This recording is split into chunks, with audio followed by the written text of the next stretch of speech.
की जानकारी ले। दक्षिण भारत जो दक्षिण अपने आप को दरबीर, क्योंकि उत्तर भारत के कौन सा नस्ल के लोग पाए जाते हैं? आर्ज, और दक्षिण में दरबीर नस्ल के लोग जो भूमध्य सागर से चल के आए थे। दरबीरियर के बारे में हमसे संगम का अर्थ क्या होता है? कवियों का गोष्ठी। और संगम साहित्य जो मुख्य रूप से किस भाषा में लिखा गया था? तमिल। इसलिए भारत में 6 जो क्लासिकल लैंग्वेज है, तमिल, तेलुगु, मलयालम, कन्नड़, ओडिया और संस्कृत। 6 है। तो तमिल जो संगम जो था किस भाषा में लिखा गया था? तमिल में लिखा गया। और संगम, 3 संगम का आयोजन किस वंश के जो अध्यक्ष है, किस वंश के संरक्षण किया गया था? पांड। और संगम साहित्य में दक्षिण भारत के 3 वंशों का चर्चा है। कौन कौन है? चोल, चेर और पांड है। हम लोग बताइएगा, पहला संगम हुआ था किस स्थान में हुआ था? मदुरै में हुआ था। और दूसरा कपाटपुरम, और तीसरा मदुरै। 2 यानी 1 और 3 एक ही जगह होता, मदुरै, और दूसरा होता कपाटपुरम। लेकिन एक चीज और देखना है कि प्रथम और द्वितीय बौद्ध संगीत एक ही अध्यक्ष थे। कौन? अगस्त ऋषि। और प्रथम संगम साहित्य में एक भी पुस्तक के विवरण रचना किया गया था, लेकिन एक पुस्तक भी विवरण नहीं मिला। लेकिन दूसरा संगम जो हुआ था उसमें एक पुस्तक का चर्चा मिला है, तोल्काप्पियम। और तोल्काप्पियम जो किस प्रकार का ग्रंथ है? तमिल ग्रंथ है। उसमें किस व्याकरण संबंधित है? इसी तरह भारत में जो अष्ट अध्याय है वो भी किस प्रकार का है? व्याकरण संबंधित है। बिल्कुल सही है। और कुछ पुस्तक, जैसे तमिल व्याकरण एक पुस्तक है तोल्काप्पियम, अधिकांश बार वही पूछा जाता है। तोल्काप्पियम के रचयिता कौन है? तोल्काप्पियर। और एक शिल्पाधिकारम इलंगो ऋषि। इसके जो इसे कहता है पायलों का गीत या पायलों का नुपुर, पायलों का गीत या पायलों का नुपुर कहा जाता है। और एक जीवक चिंतामणि है। जीवक चिंतामणि बोलेगा तिरुक्देवर। ये क्वेश्चन ही पूछ रहे, जीवक चिंतामणि का संबंध किस धर्म से? जैन धर्म से। क्योंकि दक्षिण भारत हमेशा सेब और वैष्णव के इर्द गिर्द घुमा था, लेकिन जीवक चिंतामणि पुस्तक जो था जिसका संबंध किस धर्म से है? जैन धर्म से। बिल्कुल से। और तमिल बाइबल के नाम से किस पुस्तक का नाम जाता है? तिरुक्कुरल के जाना जाता है। और संगम साहित्य के जो है 3 वंश के बोले थे, चर्चा था चेर, चोल और पांड। देखिए चेर जो किस आधुनिक किस राज्य में शासन किया था? केरल। और चेर एक चिनार वन्य जीव अभ्यारण्य भी है। कहां है? केरल है। और एक चुनार है। चुनार कहां पड़ता है? उत्तर प्रदेश में। जो किसके लिए प्रसिद्ध है? सीमेंट उद्योग के लिए प्रसिद्ध चुनार। और हो गया एक बच गया पांड और चोल। पांड और चोल मुख्य रूप से आधुनिक किस राज्य में शासन किया था? तमिलनाडु में किया था। चोल राज्य के सबसे प्रमुख राजा का नाम क्या था? करिकाल। ओरिजिनल करिकाल चोल को रिप्रेजेंट कर रहा था। तो उधर 2 बचे, कौन? पांड और चेर। इसके साथ हमेशा युद्ध होता था और इसको हराया था कौन? पूछे चोल वंश को वह राजा जो चेर और पांड को हराया था, कौन हो जाएगा? करिकाल हो जाएगा, करिकाल होगा। और एक फुआर जो नगर की नींव किसने रखा था? करिकाल। कई बार क्वेश्चन पूछा गया कि फुआर शहर की नींव किसने या पतन की नींव किसने रखा था? तो करिकाल। चोल 2 बार शासन किया था। एक संगम युग में शासन किया था, एक आधुनिक चोल जो 2 बार शासन किया।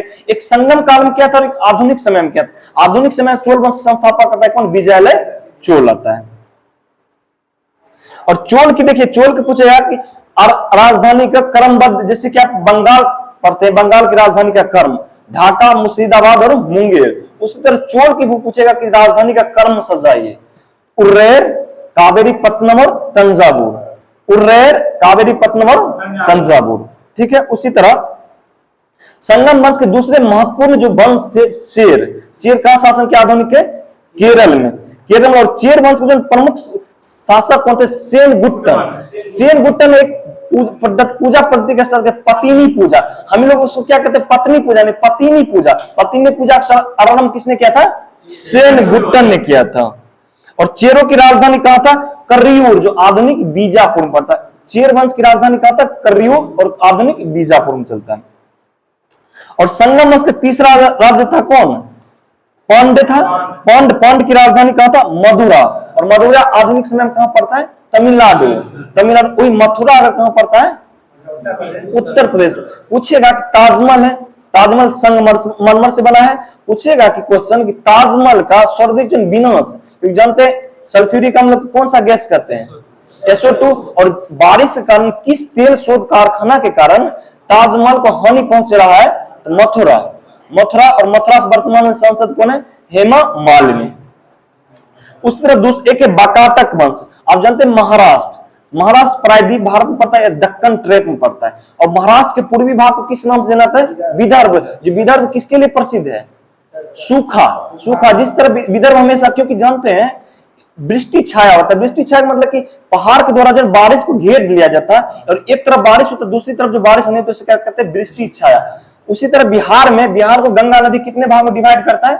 2। एक हो गया उत्तर बिहार, एक हो गया दक्षिण बिहार। उत्तर बिहार किसके लिए प्रसिद्ध है?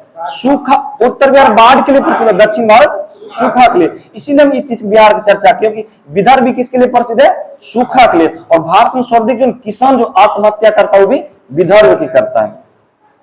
बकाटक राजवंश के संस्थापक कौन थे?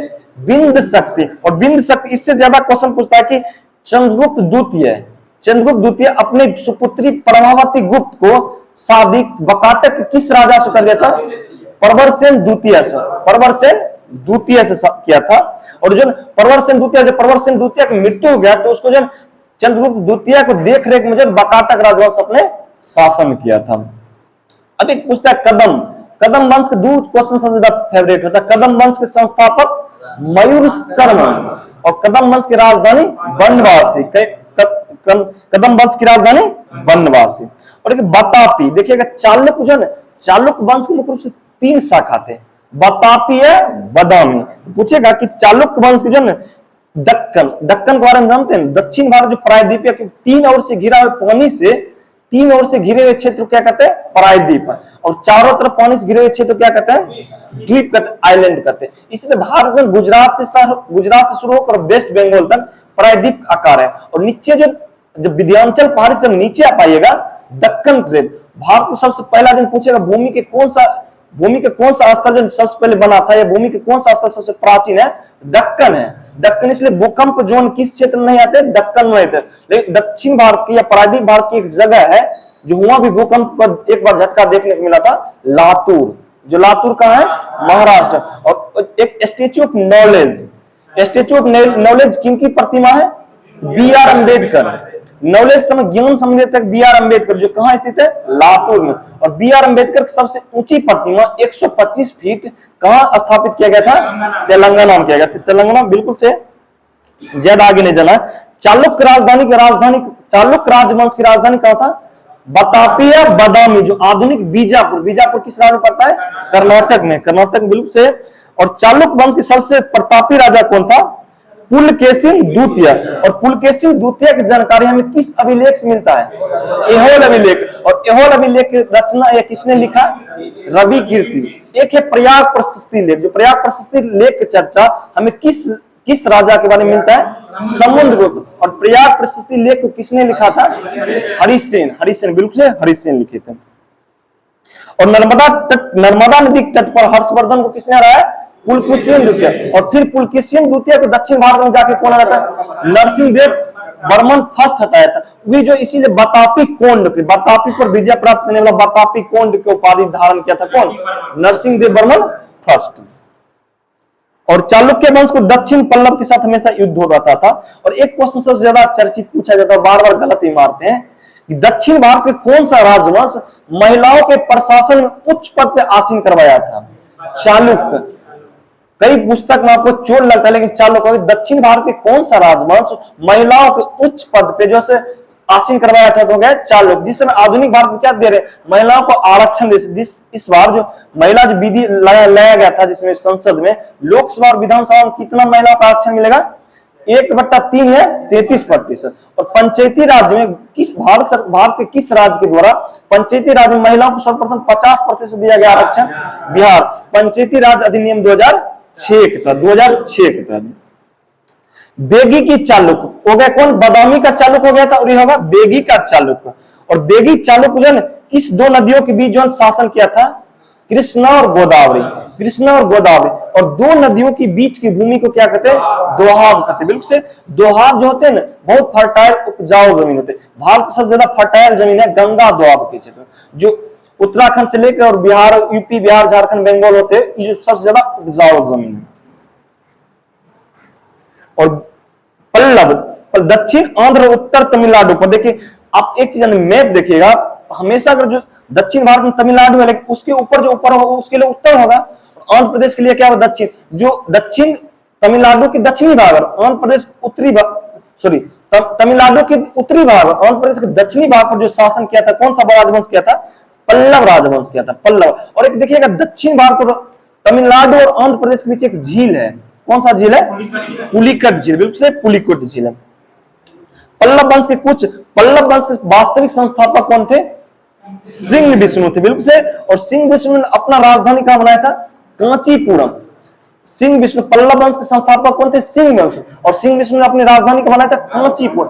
और कांचीपुरम दक्षिण भारत के सांस्कृतिक राजधानी के सांस्कृतिक बहुत बड़े क्षेत्र है। जैसे कि भारत में उत्तर भारत में सबसे बड़ा सांस्कृतिक स्थल किसे मान सकते हैं? वाराणसी। उसने दक्षिण भारत में सबसे बड़ा सांस्कृतिक स्थल किसे माना है? कांचीपुरम को माना जाता है। और पल्लव वंश किस समुदाय, किस संप्रदाय को मानने वाले थे? वैष्णव। और चोल आ जाएगा तो कौन आ जाएगा? शैव। और इसके वैष्णव संप्रदाय का, और इसके दरबारी, सिंह विष्णु के दरबारी थे भारवी, जो भारवी के चर्चित किराती जूनियम पुस्तक लेकर। और महेंद्र वर्मन, सिंह विष्णु के बाद पल्लव के राजवंश के शासक कौन बने थे? महेंद्र वर्मन। और महेंद्र वर्मन से सबसे अच्छा एक क्वेश्चन पूछता है कि मत विलास प्रसन्न की रचना किसने किया था? महेंद्र वर्मन। और चीज नहीं देख पूछेगा कि महेंद्र वर्मन का संबंध किस वंश से था? तो पल्लव राजवंश से था। और महेंद्र वर्मन के बाद बना था शासक नरसिंह वर्मन फर्स्ट। और इसने महाबलीपुरम के रथ मंदिर का निर्माण किया। रथ मंदिर को जो कभी मंदिर को निर्माण तो हो गया, क्योंकि नरसिंह वर्मन को मृत्यु हो गया, 7 रथ मंदिर का निर्माण हुआ था। इसमें देवताओं को स्थापित नहीं किए जाने के बाद अभी तक उसको पूजा पाठ नहीं होता है। जिसमें सबसे छोटी रथ किसे मनाता है? द्रौपदी रथ को मनाता है। और सबसे बड़ा रथ जो मनाता है? धर्मराज रथ, क्योंकि जब इस कारण महाभारत के इर्द गिर्द घूमता था। धर्मराज युधिष्ठिर और द्रौपदी जो कहा जाता, द्रौपदी जो था महाभारत में 5 पांडव की पत्नी के रूप में माना जाता है। और जब पुलकेशिन द्वितीय को हरा करो और उसका हत्या करके जो कौन सा उपाधि धारण किया था? बतापी कोंड के नाम से जाता है। और एक और चर्चित है कि चीनी यात्री हेनसोंग किसके दरबार में कांची पहुंचा था और उसको जो उसका राज्य व्यवस्था को बहुत बड़े स्तर पर लिखा था, विस्तृत विवरण लिखा था नरसिंह वर्मन फर्स्ट। और एक नरसिंह वर्मन फर्स्ट के बाद नरसिंह वर्मन द्वितीय मिला था। कांची में कैलाशनाथ मंदिर का निर्माण किसके द्वारा किया गया? नरसिंह वर्मन फर्स्ट के द्वारा, सॉरी नरसिंह वर्मन सेकंड के द्वारा किया गया। एक होता है तटीय मंदिर। तटीय मंदिर को शोर मंदिर के नाम जानते हैं। जो कहां तटीय मंदिर है? मामलामपुर।